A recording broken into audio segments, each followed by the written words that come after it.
오늘 주신 말씀 의지해서 너희도 남을 대접하라 하는 제목으로 말씀을 증거합니다. 질문 먼저 드릴게요. 여러분은 어느 나라 사람입니까? 네. 어떤 분은 한국 사람, 어떤 분은 미국 사람 그러시겠지만 맞아요. 우리 모두는 하늘나라 백성이죠. 그러면 여러분의 부모님은 누구이십니까? 네. 우리를 낳아주신 육체의 부모님이 계시죠. 어머니, 아버지가 계시지만 우리에게 육의 생명을 주시고 뿐만 아니라 영의 생명도 주신 분, 영생을 주신 분 하나님 아버지가 우리의 참 아버지이시죠. 하나님께서 우리 자녀 삼으시기 위해서 얼마나 우리를 사랑하셨는지요. 그 독생자 아들 예수 그리스도를 십자가에 내어 주시기까지 그 크신 사랑으로 우리를 사랑하셔서 당신의 자녀 삼아 주셨습니다.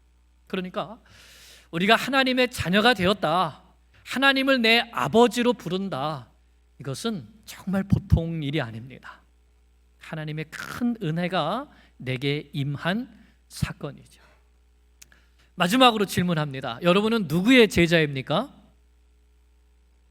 네, 확실합니까? 예수님의 제자가 맞습니까? 네. 제자는 뭐 하는 사람이죠? 제자는 스승에게 잘 배우고 또 스승이 가르쳐 준 대로 가는 사람, 네, 스승의 뒤를 따라가는 사람이죠. 그래서 예수님께서 하나님의 백성, 하나님의 자녀, 예수님의 제자된 우리에게 너희는 이렇게 살아가야 한다 하는 말씀으로 주신 것이 마태복음 5장부터 7장까지 있는 산상수훈의 말씀입니다. 이 말씀 주시면서 가장 먼저 주신 것이 우리가 어떻게 하나님께 복을 받은 사람인지, 팔복의 말씀을 통하여서 하나님과 우리 사이의 애통함을 통하여서, 죄에 대한 애통함을 통하여서 우리와 하나님과의 관계가 예수 그리스도 안에서 회복되는 복을 누렸고, 그리고 또 하나는 이제는 그 복을 우리의 이웃 가운데 화평케 하는 자로 하나님의 아들로 살아가야 되는 것, 그것이 바로 아브라함을 부르신 복과 똑같은 것이죠.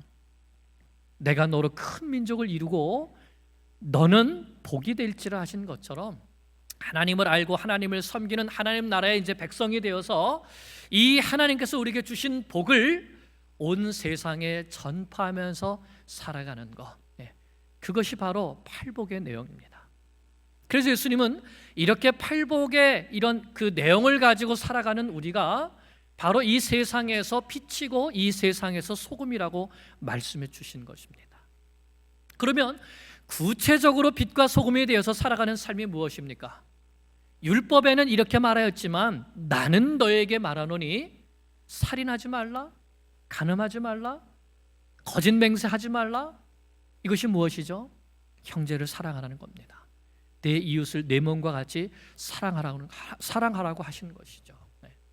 원수까지도 사랑하고 너를 핍박하는 자를 위하여서 기도해 주는 것, 그것이 바로 빛과 소금의 삶이라고 가르쳐 주셨습니다.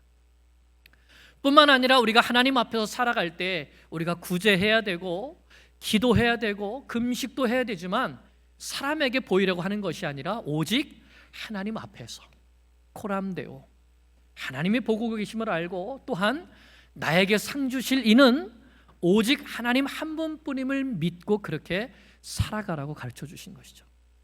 그것이 바로 하늘의 보화를 쌓아두는 삶인데 그것이 쉽지 않다는 겁니다. 왜요? 우리 속에는 자꾸 염려가 들어오게 되니까.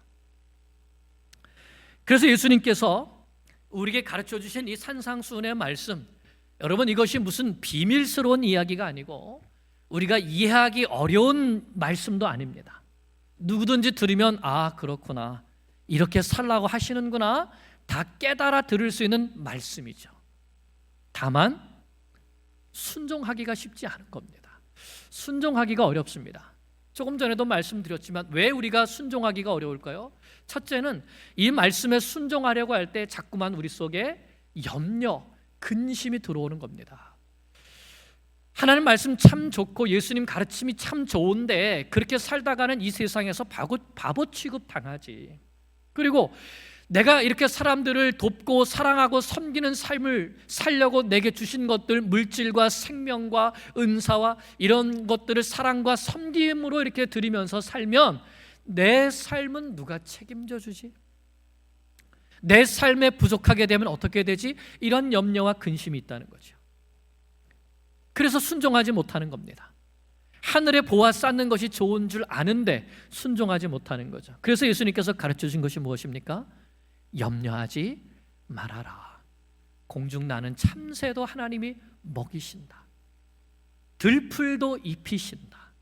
하물며 너희일까 보냐? 너희 하늘 아버지께서 이 모든 것이 너에게 있어야 될 줄을 아신다. 너희 아버지가 아신다. Don't worry. 염려하지 말아라. 말씀해 주신 거예요. 순종하라는 것이죠. 사랑하라는 거예요. 그리고 또 한 가지 우리가 순종하려고 할 때 어려운 것이 무엇인가 하면 사랑을 그래 줘야지, 섬겨야지 하는데 내 주변을 돌아보면 저 사람도 하는 생각이 드는 겁니다. 사랑을 줄 만한 사람이 없고 내가 섬겨줄 만한 사람이 없다는 생각이 나에게 자꾸 드는 것이죠. 뭐 하는 거예요? 내가 판단하는 거죠. 아니 어떻게 저런 사람도 섬겨야 돼? 어떻게 저런 사람까지도 사랑을 해야 되지? 하는 겁니다. 우리에게 정직하게 대하고 또 겸손하게 무례하지 않고 최소한 남에게 피해를 주지 않는 사람에게는 좀 우리가 사랑도 줄 수 있고 섬김도 줄 수 있는 것 같은데 무례하고 때로는 난폭하기도 하고 말과 행동이 도저히 받아줄 수 없고 참아줄 수 없는 사람들을 만나게 되면 아니 어떻게 저런 사람들도 내가 어떻게 사랑해 줄 수 있고 섬겨줄 수 있지? 하는 마음이 우리 가운데 든다는 것입니다. 심지어는 아주 귀엽게 생긴 어린아이를 할지라도 아이고 귀여워 하고 갔는데 이 아이 입에서 막 쌍욕이 나오고 이 아이가 막 난폭하게 행동을 한다고 해보세요. 그러면 사랑할 수 있겠습니까? 이런 마음이 우리에게 드는 것이죠. 저런 못된 사람을, 저렇게 나쁜 아이를 사랑할 필요가 있을까? 판단하는 마음이 드는 겁니다.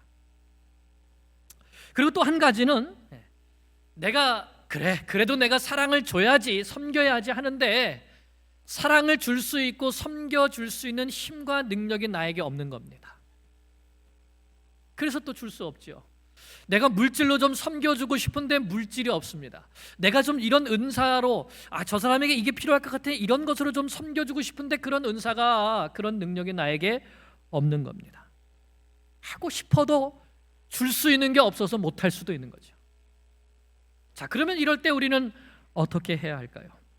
예수님의 제자는 이웃을 사랑해야 되는데 섬겨야 되는데 사랑할 마음, 섬겨야 될 마음은 안 생기고 자꾸 비판하는 마음만 생길 때 어떻게 해야 될까요? 섬기고 싶고 사랑해주고 싶은데 힘과 능력이 없을 때 어떻게 해야 될까요? 그것이 오늘 예수님께서 우리에게 가르쳐 주시는 말씀입니다. 첫 번째 말씀은 무엇인가? 무조건 비판하지 말고 사랑으로 섬겨라 하시는 겁니다. 무조건 비판하지 말고 사랑으로 섬겨라. 우리 1절 2절 말씀 같이 한번 보겠습니다. 시작. 비판을 받지 아니하려거든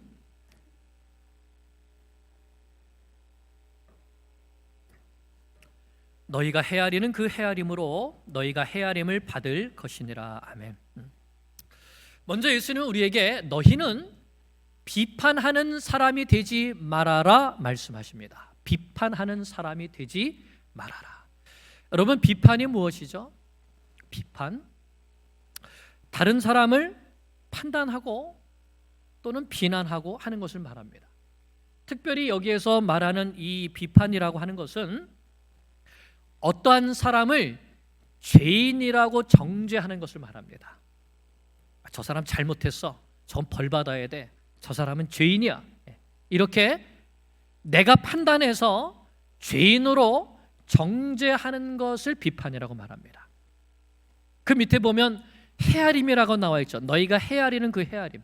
이 헤아림이 무언가 하면 내 잣대, 내 기준을 가지고 상대방을 측량해가지고 여기에 모자란다 하면은 딱 잘라서 죄인이다라고 정죄하는 것을 말하는 겁니다. 근데 예수님은 무슨 말씀인가 하면, 과연 사람이 사람을 정죄할 수 있는가? 너 죄인이야 이렇게 정죄할 수 있는가? 그럴 수 없다는 것입니다. 왜냐하면 사람을 판단하고 정죄할 수 있는 분은 오직 한 분 계시는데, 그 한 분이 누구이십니까? 하늘 아버지이십니다. 그래서 너희가 비판하는 그 비판으로 너희는 하나님께 비판받을 거고, 너희가 헤아리는 그 헤아림, 너희 잣대로 정죄하는 그걸 가지고 하나님께 똑같이 정죄받게 된다는 겁니다. 그러므로 사람이 사람을 비판하고 정죄하고 죄인이라고 판단할 수 없다. 그러니까 너희는 비판하지 말라 말씀하시는 것이죠. 이것을 우리에게 가장 잘 보여주는 성경의 예가 있는데, 그것이 바로 가늠한 여인 사건입니다.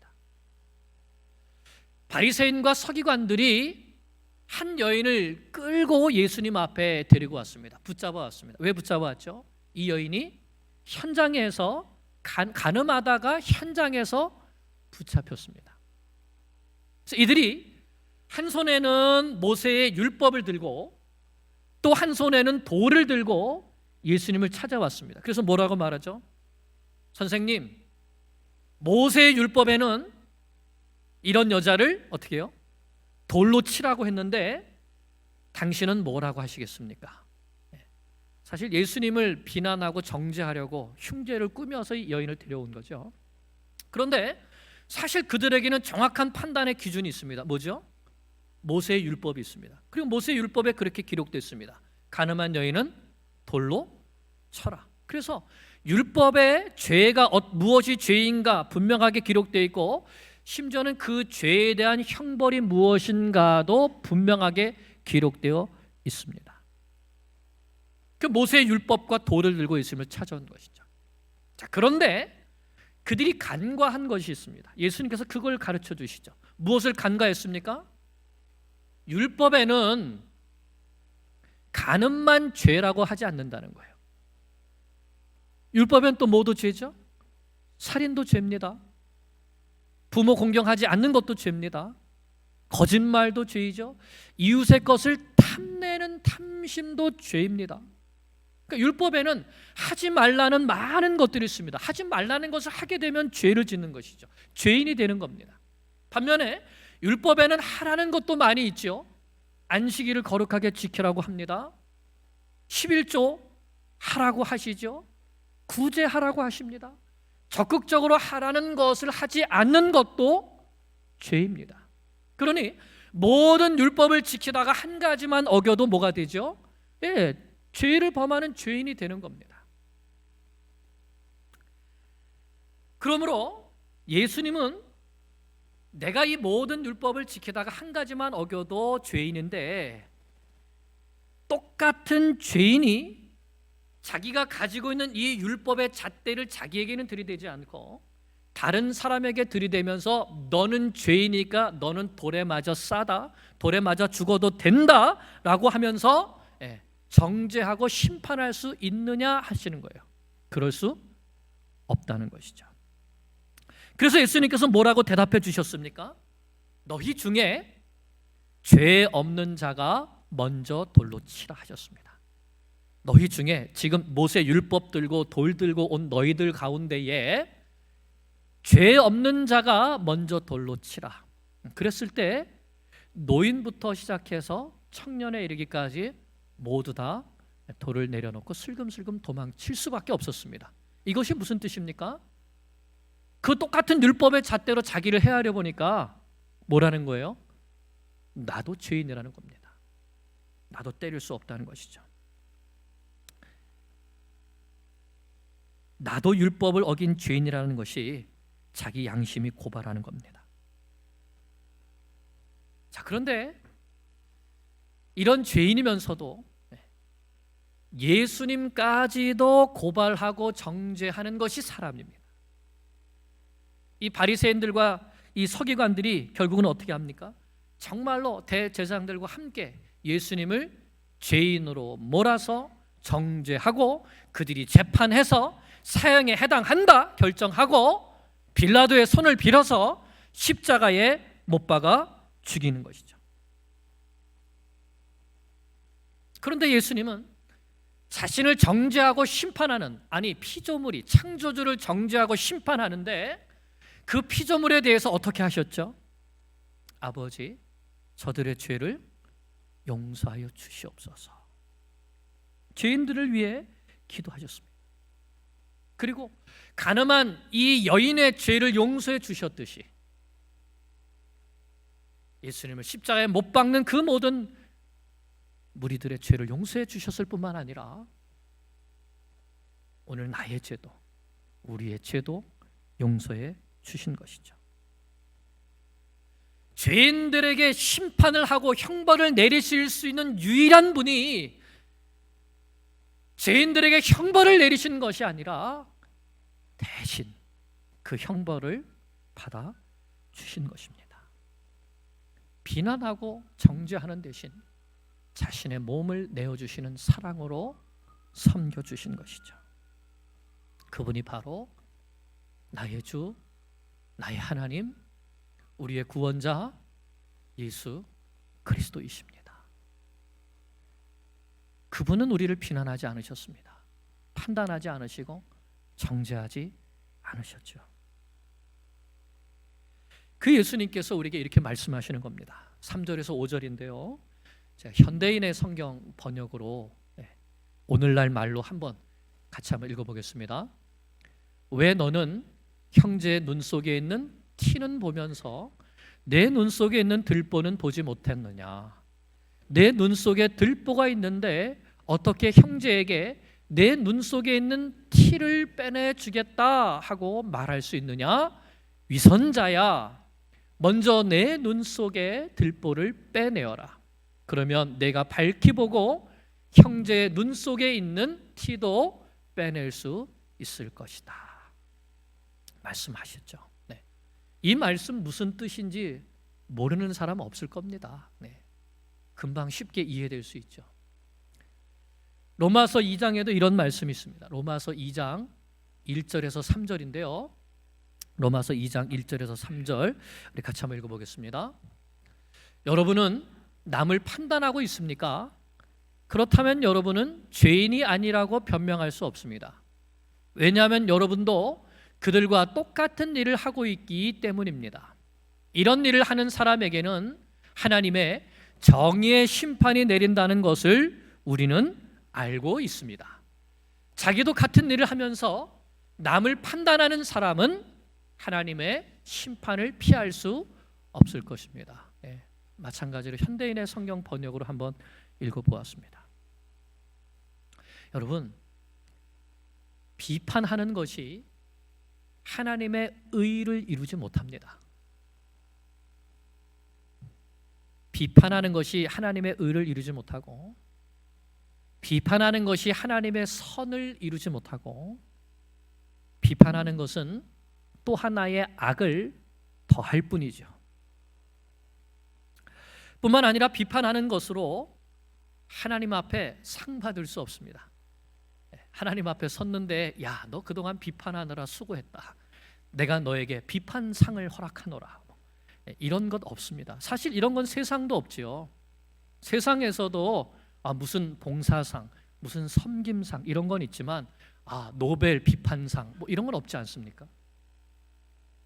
왜 없을까요? 왜 없을까요?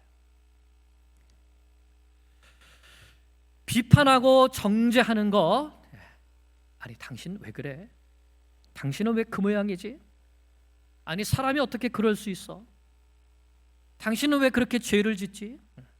이런 사람은 한번 따끔하게 혼을 나봐야 돼. 이번엔 도저히 용서할 수 없어. 내가 이번에 아주 버르장머리를 고쳐놓겠어. 여러분, 이런 마음이, 이런 생각이 내 마음 속에서 일어나고 있다. 또는 이런 말이 내 입에서 튀어나온다 하면 내가 먼저 돌 맞아야 될 사람입니다. 그래서 내가 먼저 예수님 앞에 엎드려야죠.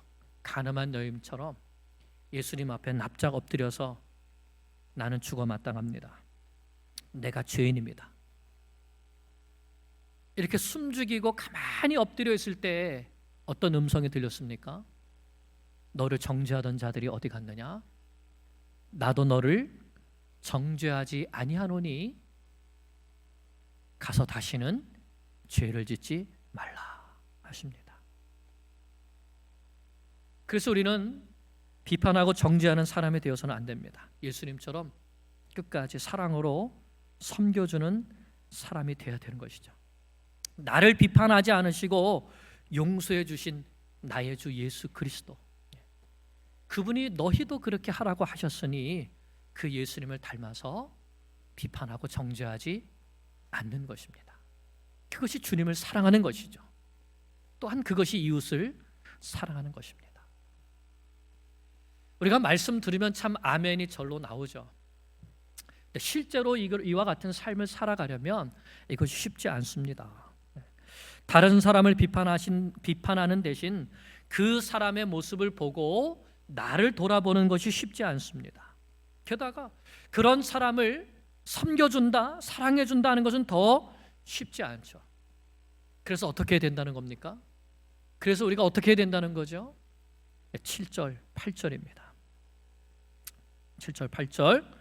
구하라, 그리하면 너에게 주실 것이요. 찾으라, 그리하면 찾아낼 것이요. 문을 두드리라, 그리하면 너에게 열릴 것이니 구하는 이마다 받을 것이요. 찾는 이는 찾아낼 것이요. 두드리는 이에게는 열릴 것이니라. 이 말씀 우리가 너무나도 잘 아는 말씀이죠. 마태복음 7:7. 마태복음 7장 7절. 구하라, 찾으라, 두드리라. 기도 응답에 대한 약속의 말씀을 우리가 잘 알고 또 암송하고 있는 말씀이기도 합니다. 하나님 아버지, 이 약속의 말씀에 주신다고 하셨으니까 제가 달라고 하는 것 꼭 주세요. 주실 줄 믿습니다. 라고 기도합니다. 자, 그런데 문맥 없이 우리가 기도하면 안 되겠죠. 이 말씀을 주신 문맥을 생각해 보면 이 말씀은 뭐든지 다 줄 테니까 구해, 찾아, 두드려, 그럼 내가 틀림없이 다 응답해 줄게 하는 뜻이 아니라는 것을 알 수 있습니다.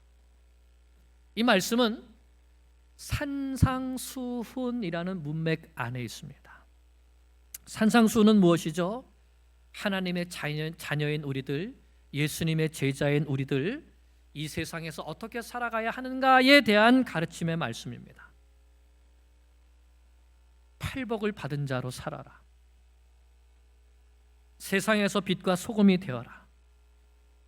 세상을 사랑하지 말고 하나님을 사랑해라. 먼저 그의 나라와 그의 의를 구해라. 원수 갚으려 하지 말고, 비판하지 말고, 모든 것을 은밀한 중에 보고 계시는 하나님 아버지 앞에서 그 아버지가 갚아주시는 것을 믿으면서 살아라. 내 이웃을 내 몸과 같이 사랑하며 살아라. 이것을 가르쳐 주시는 것이죠. 그러므로 제자들은 무엇을 구하고 무엇을 찾고 무엇을 두드려야 됩니까? 하나님을 정말 가장 첫 자리에 모시고 섬기며 사랑하게 해달라고 구하고 찾고 두드려야 되는 거죠.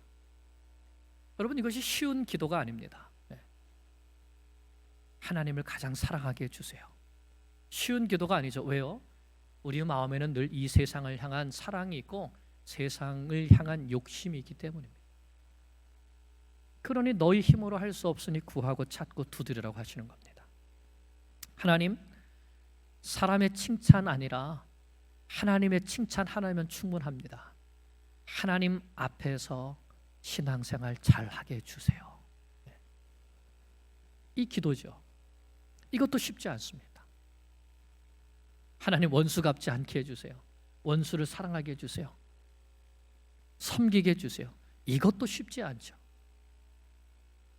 우리에게서 이렇게 할 수 있는 힘과 능력이 없습니다. 그래서 구하라, 찾으라, 두드리라 3번이나 반복해서 강조해서 말씀하신 것입니다.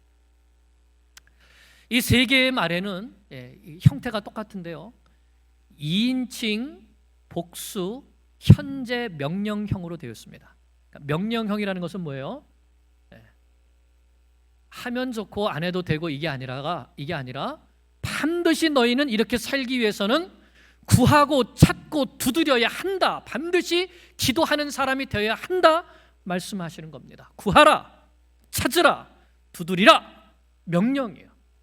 근데 현재 명령은 무엇인가 하면 지속의 개념이 있습니다.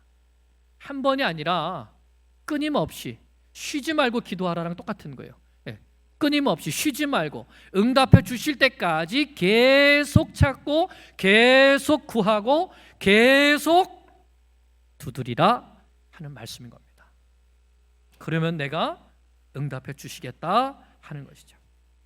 하나님을 사랑하게 해주세요. 하늘의 보화를 쌓게 해주세요. 먼저 그의 나라와 그의 의를 구하며 살게 해주세요. 하나님께서 내 삶을 책임져 주실 것을 믿게 해주세요. 비판하지 않게 해주세요. 원수를 사랑하게 해주세요. 한마디로 예수님 닮게 해주세요. 이것을 쉬지 말고 포기하지 말고 응답해 주실 것을 믿고 나를 변화시켜 주실 것을 믿고 계속 기도하라는 것입니다.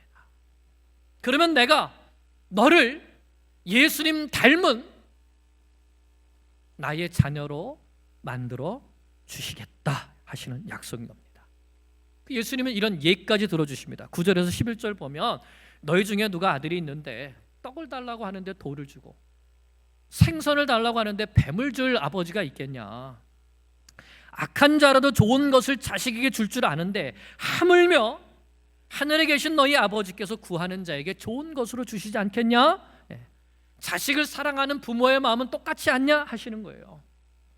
자식이 돌을 달라 그래도 떡을 줄 거고 자식이 뱀을 달라 그래도 생선을 줄 것이 부모의 마음인데 하물며 너희 하늘 아버지의 마음은 그보다 더 사랑이 많고 그보다 더 좋은 것을 주시지 않겠느냐 하는 것이죠. 확증해 주시는 거예요. 그러면 여기에서 예수님께서 약속해 주신 더 좋은 것이 무엇일까요? 그것을 누가복음에서 이렇게 가르쳐 주십니다. 누가복음 11장 13절 같이 읽어보겠습니다. 너희가 악할지라도 좋은 것을 자식에게 줄 줄 알거든 하물며 너희 하늘 아버지께서 구하는 자에게 성령을 주시지 않겠느냐 하시니라. 아멘. 좋은 것이 뭐죠? 더 좋은 것이 무엇입니까? 성령님이라는 거예요. 너희가 구하고 너희가 찾고 너희가 두드리면 성령을 주시겠다. 너희를 성령으로 충만하게 해 주시겠다. 그 예수님께서 제자들에게 너희들 예루살렘을 떠나지 말고 아버지께서 주시기로 하신 것 내가 부탁한 그것을 위하여서 예루살렘에 머물면서 기도해라. 약속하신 지 열흘이 못 돼서 오순절 성령 강림 사건이 일어나게 되고 성령을 받고 제자들이 충만하게 되었을 때에 이전까지는 그들의 힘으로 하지 못했던 것, 할 수 없었던 것들을 하는 사람들이 되죠. 변화되어집니다. 완전히 변화되어집니다. 성령을 받고요. 그럼 왜 성령을 받으면 이런 일들이 일어나게 되는 것이죠? 성령님 어떤 분이십니까? 성령이 우리에게 가장 좋은 것들을 선물로 주시는 분이 바로 성령님이십니다. 우리가 필요한 것, 우리가 원하는 것, 하나님께서 우리에게 주시고 싶은 가장 좋은 것들을 우리에게 가져다 주시는 분이 성령님이십니다. 첫째로 성령님 우리에게 무엇을 주시죠? 성령님 우리에게 죄를 깨닫게 하십니다. 내가 죄인인 것을 깨닫게 하시고 예수 그리스도 구원자가 나에게 필요하다는 것을 알게 하시고 예수님을 복음을 듣게 하시고 그 복음을 믿고 예수님을 내 입으로 구주로 시인하여서 하나님의 자녀가 되게 하시는 분이 성령님이십니다. 요한복음 16장 8절에 그가 와서 성령님이세요. 성령님이 와서 죄에 대하여 의에 대하여 세상에 대해서 심판에 대하여 세상을 책망하시리라. 뿐만 아니라 또 그 안에서 그리스도 안에서 너희도 진리의 말씀 또 너희의 구원의 복음을 듣고 그 안에서 또한 믿어 약속의 성령으로 인치심을 받았으니 우리 한 사람 한 사람이 구원받게 하시는 것 성령의 역사인 거예요. 우리가 복음을 전할 때 그 전파하는 복음 가운데 역사하셔서 죄인들의 마음이 돌아서게 하시는 것도 성령님께서 하시는 역사인 것이죠. 그리고 우리는 성령을 구해야 되는 겁니다. 또 성령님은 무엇을 해주시죠? 성령님은 우리에게 말씀을 가르쳐 주십니다.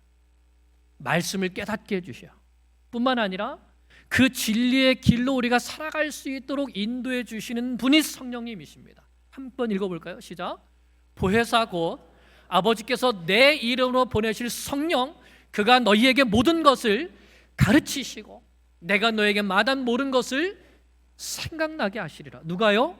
성령님께서요. 성령님께서, 성경을 기록하신 성령님께서 친히 하나님의 말씀을 우리에게 가르쳐 주신다니까요. 우리가 읽을 때에 깨닫게 해주신다니까요.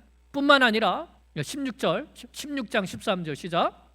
그러나 진리의 성령이 오시면 그가 너희를 모든 진리 가운데로 인도하시리니. 이건 뭐예요? 가르치시고 깨닫게 하실 뿐만 아니라 그 진리를 살아낼 수 있도록 진리 가운데로 인도하시는 분이 바로 성령님이시라는 것이죠. 또 성령님은 무엇을 하시나요? 우리가 교회를 섬기고 이웃을 섬길 수 있도록 선물을 주시는 분이십니다. 고린도전서 12장 8절부터 말씀을 보면 그 앞에 사실은 12장 전체가 이 은사에 대한 말씀인데 그 앞에부터 말씀을 보면 하나님의 성령께서 어떤 일을 하시는가를 우리에게 가르쳐 주십니다. 그 가운데 은사를 주신 것을 8절부터 말씀하시는데 같이 한번 읽어볼까요? 어떤 사람에게는 성령으로 말미암아 지혜의 말씀을, 어떤 사람에게는 같은 성령을 따라 지식의 말씀을, 다른 사람에게는 같은 성령으로 믿음을, 어떤 사람에게는 한 성령으로 병 고치는 은사를, 어떤 사람에게는 능력 행함을, 어떤 사람에게는 영들 분별함을, 다른 사람에게는 각종 방언 말함을, 어떤 사람에게는 방언들 통역함을 주시나니 이는 이 모든 일은 같은 한 성령이 행하사 그의 뜻대로 각 사람에게 나눠 주시는 것이니라. 그러니 지혜가 필요하고 지식이 필요하고 섬김이 필요할 때에 누구에게 구하라는 거예요? 그런 은사들을 나눠주시는 분이 누구라고요? 성령님이시라고요. 그 성령님께 구하라는 거예요. 찾으라는 거죠. 두드리라는 거죠. 주신다는 겁니다. 또한 성령님은 어떤 분이신가요? 우리에게 사랑을 부어주시는 분입니다. 로마서 5장 5절에 소망이 우리를 부끄럽게 하지 아니하면 우리에게 주신 성령으로 말미암아 하나님의 사랑이 우리 마음에 부음받음이니. 사랑을 어떻게 줄 수 있습니까? 내게서 사랑이 막 부어져서 넘치게 되면 주고 싶지 않아도 줄 수밖에 없어요. 왜요? 부어지는데 어떻게 해요? 사랑이 부어지는데 안 주고 싶어도 안 줄 수가 없어요. 그렇게 사랑을 부어주시는 분이 누구라고요? 성령님이시라고요. 그래서 고린도전서 12장에 가장 좋은 은사에 대해서 다 말씀해 주신 다음에 그러나 내가 더 좋은 길을 너에게 보이리라 하시면서 13장에 나오는 게 뭡니까? 사랑은 오래 참고, 사랑은 온유하며, 사랑은 시기하지 아니하며, 자랑하지 아니하고, 성내지 아니하며, 불의를 기뻐하지 아니하며. 이게 뭐예요? 이게 사랑이라는 거예요. 그런데 이와 같은 사랑이 우리에게서 나올 수 있습니까? 없습니다. 그래서 어떻게 해요? 구하라는 거예요. 그럼 성령을 주시면, 성령이 우리에게 부어주시면 오래 참는 사랑을 하게 되고, 판단하지 않는 사랑을 하게 되고, 시기하지 않는 사랑을 하게 되고, 예수님을 닮은 사랑을 하게 된다는 것이죠.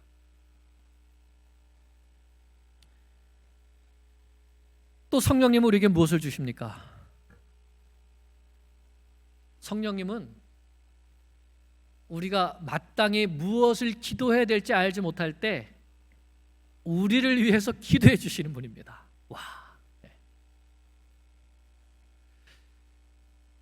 자녀에게 필요한 것을 자녀가 더 잘할까요? 부모가 더 잘할까요? 근데 자녀는 지금 얘한테 이게 필요한데 이걸 구할 줄을 몰라요. 그럴 때 누가 구해 주신다고요? 성령님께서.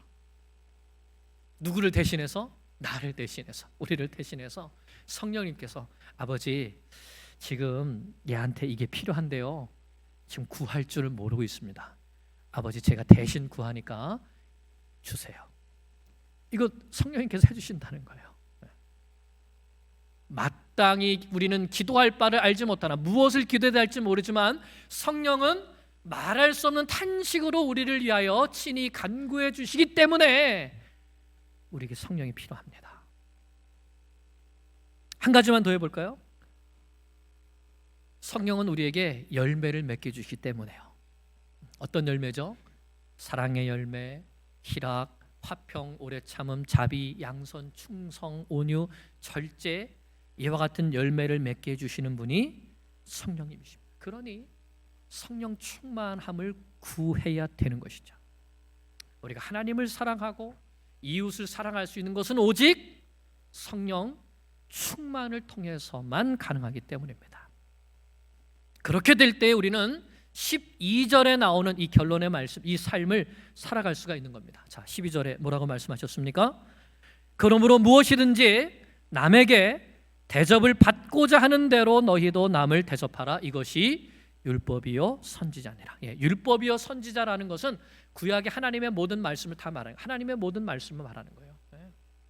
하나님의 말씀 실천하는 것, 순종하는 것, 한마디로 뭐냐? 남에게 대접받고 싶은 그대로 너도 남을 대접하라, 이렇게 말씀하셨습니다. 이건 적극적입니다. 적극적인 명령이에요. 소극적인 명령은 뭘까요? 너도 싫은 건 남에게 너도 하지 마. 이건 소극적입니다. 너 남이 너에게 이런 거 하면 너도 싫지? 그러니까 너도 남에게 그런 거 하지 마. 이건 소극적인 명령이에요. 적극적인 명령은 뭐죠? 너 이런 대접 받고 싶지? 사랑 받고 싶지? 섬김 받고 싶지? 그럼 너도 그렇게 해. 네가 먼저 그렇게 해. 이게 적극적인 명령이에요. 근데 예수님 그거 말씀하시는 거예요. 패기치는 사람 되지 말아라. 이건 소극적이에요. 뭐죠? 하나님의 사랑을 전하는 사람이 되라. 너 복이 되라. 세상 가운데 하나님의 나라를 전파하는 사람이 되라. 너를 통해서 너 있는 곳에 하나님 나라가 세워지는 사람이 되라. 이게 적극적인 겁니다. 그게 너 대접받고 싶은 대로 대접하라는 겁니다. 왜요? 하나님이 널 어떻게 대접해 줬는지, 예수님이 널 어떻게 대접해 줬는지 생각해보고 예수님처럼, 아버지처럼, 아버지 자녀답게, 예수님의 제자답게 대접받고 싶은 대로 대접해 주는 사람이 되어라 말씀해 주신 겁니다. 어려운 말씀이 아니죠? 순종하는 은혜가 우리 가운데 있기를 원합니다. 우리 힘으로 할 수가 없습니다. 정말 예수님 말씀처럼 성령님 도와주십시오. 저는 그릇이 안 됩니다. 저는 인격도 안 됩니다. 그런 마음도 없습니다. 부족합니다. 그러니 성령님 도와주십시오. 기도하며 이런 삶을 이루어 나가면, 그러면 누가 영광 받으시는 거죠? 할 수 없는 내가 하나님께서 주시는 힘으로 할 수 있게 되었으니까 하나님이 영광 받으시고 하나님의 이름이 높여지시고 하나님의 나라가 내 삶 가운데, 우리 가정 가운데, 또 일터 가운데, 교회 가운데 세워지게 되는 것을 믿습니다. 아멘. 기도하겠습니다.